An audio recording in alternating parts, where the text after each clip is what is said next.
ગુજરાતના મુખ્યમંત્રી અને ભાજપે જેને પોતાના પ્રધાનમંત્રીના દાવેદાર ઘોષિત કર્યા છે એ નરેન્દ્ર મોદી ગઈકાલે સુરત શહેરના કડવા પાટીદાર સમાજ દ્વારા નિર્મિત એક હોસ્પિટલના ઉદ્ઘાટન સમારંભમાં આવ્યા હતા।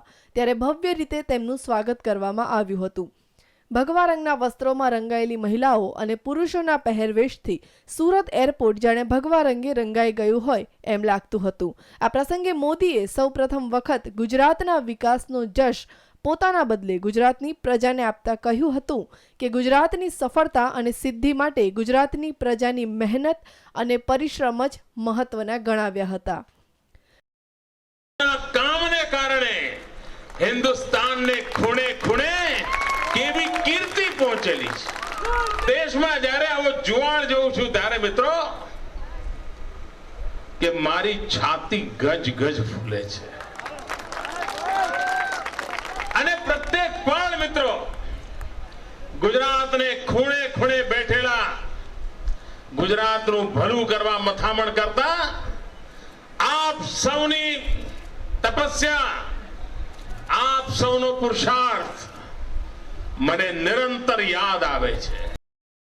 મોદીએ એમ પણ કહ્યું કે હું આખા દેશનું પરિભ્રમણ કરી રહ્યો છું, કાનપુરથી લઈ ભોપાલ અને હવે દેશના ખૂણે ખૂણે જવા માંગુ છું। હું જોઈ રહ્યો છું કે આપણા દેશમાં અખૂટ સંપત્તિ પડી છે, આખી દુનિયાને ઈર્ષા થાય એટલી યુવા શક્તિ પડી છે। આપણે સહિયારા પ્રયાસથી દેશની તમામ પ્રજાને સુખી કરવાની છે।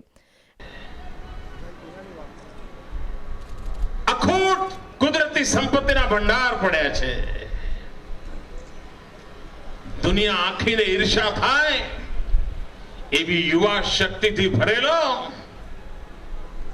આ દેશ છે મિત્રો।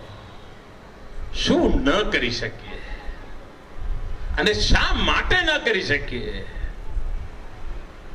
આ રાષ્ટ્રને નવી ઊંચાઈઓ પર લઈ જવાના સંકલ્પ સાથે આપણી સહિયારી શક્તિ કામે લગાડીએ।